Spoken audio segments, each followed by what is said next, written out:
Students, can you tell me what is happening on the screen right now? A ball is falling up and down, right? Why does this happen? Or for that sake, can you see what is happening on the screen now? There are various planets that are revolving around sun, right? Can you tell the reason behind this? Students, both the phenomena that I showed you, a ball bouncing up and down and planets revolving around sun, both these phenomena happen due to one force, which is gravitational force, and today we are going to learn just that. So today we are going to start with a new chapter, that is gravitation. This is chapter number 10 of our textbook, and today we will be dealing with the introductory section and gravitation in detail. This is part number 1 of the lesson. Students, we always observe that an object drop from a height falls towards the earth, like this. We know that all the planets go around the sun. That also I showed you. And moon goes around earth. In all these cases, there must be some force acting on the objects, the planets, and on the moon. But it took time to realize that the force that causes ball to fall down and the force that causes planets to revolve around sun were the same. It was not realized in one night. No, it took some time to understand that both these phenomena are because of one and the same force, which is gravitational force. Student, the person behind this whole theory was, of course, Isaac Newton. I'm not saying that he was the first one who tried to involve himself with this phenomena. No, there were some scientists in early days also who tried to understand gravitation. But the person who successfully understood this theory was Isaac Newton. So there were efforts taken before him also, but he got successful. He means Isaac Newton. This force is called as gravitational force. This is a sling. A boy is there who has tied a stone to the string and he is revolving it. Now here that stone is revolving around him because he is applying a muscular force on the string, and the stone is not getting away because of the force, because of the tension in the string. Okay, so this force is generated by the boy. So in planetary system, it is the sun which generates this force, and this force is nothing but gravitational force. In our solar system, all the planets go around the sun. Okay, this is a picture of our planetary system.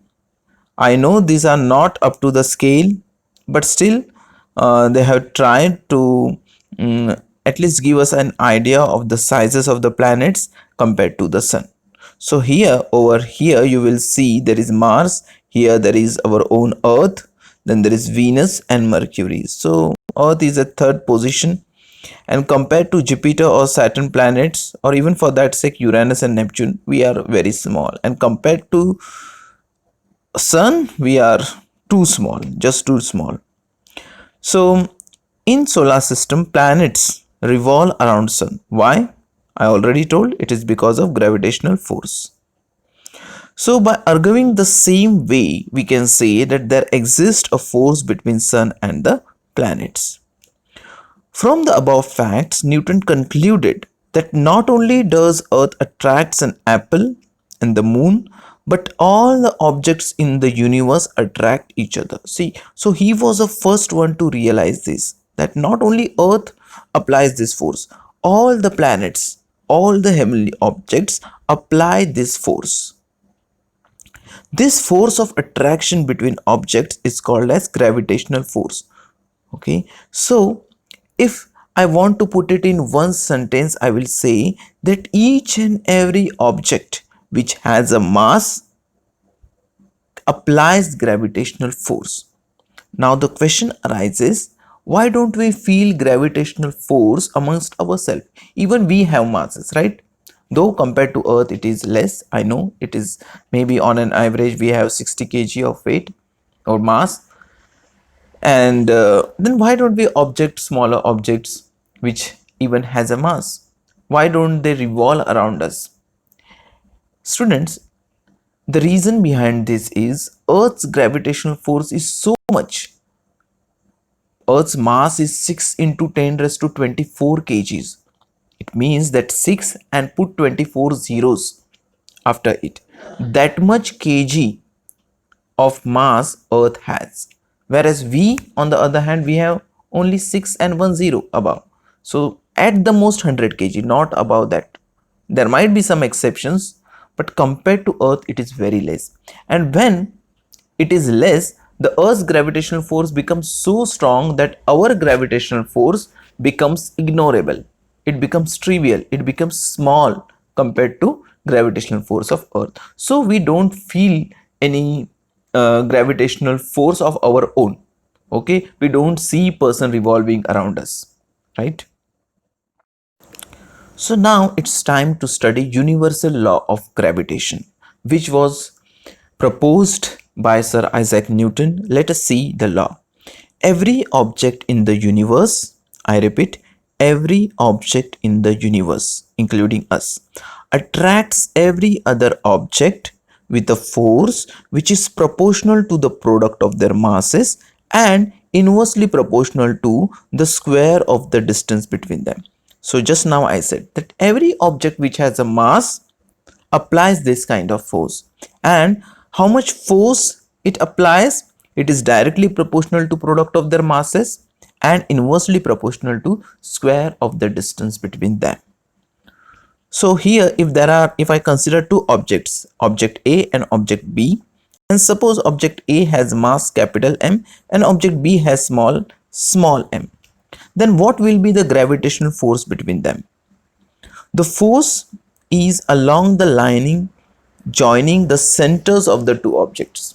Okay, so in which direction it is acting? It is along the line joining the centers of the objects. Let us move on to the derivation part. So I have already considered two objects A and B of mass capital M and small m lie at a distance of A from each other. Okay, so there is this distance, not A, actually it is D, but here I think there is some printing mistake that I have done. Well, it is D, distance between A and B. Now let the force of attraction between two objects be capital F, so here it is, and then according to universal law of gravitation, the force between the two objects is directly proportional to product of their masses, and the force is along the line joining the centers of the two objects. That is, F is directly proportional to capital M into small m, and the force between two objects is inversely proportional to the square of the distance between them. So to put it mathematically, I will get F is inversely proportional to 1 upon d square. So d square will go in denominator place. Now if I want to put it together, if I want to combine these two equations, F is proportional to capital M into small m and F is inversely proportional to d square, then that will give me F is proportional to capital M into small m upon d square. Now students, it is proportional, right? So there must be some proportionality constant. So we consider that as capital G. So we consider that proportionality constant as capital G. What is capital G? So this is our final equation. Okay, I was asking what is capital G. Capital G is nothing but universal gravitation constant. What is capital G? Universal gravitation constant. Okay. Well, the value of G comes out to be 6.673 into 10 raised to minus 11 Newton meter square per kg square. This value, which is 6.673 into 10 raised to minus 11 Newton meter square per kg square, was first found out by Henry Cavendish. He lived in the era from 1731 AD to 1810 AD. So he found out using a sensitive balance. Well, that was today's lesson. I hope you understood what I tried to teach you, but if you have any doubts, you can ask me. Let us move on to the assignment part. So today's assignment is: first question, what is gravitation? Second, what do you think if I leave an egg and watermelon from the top of the building, which one will fall earlier? Okay, so if I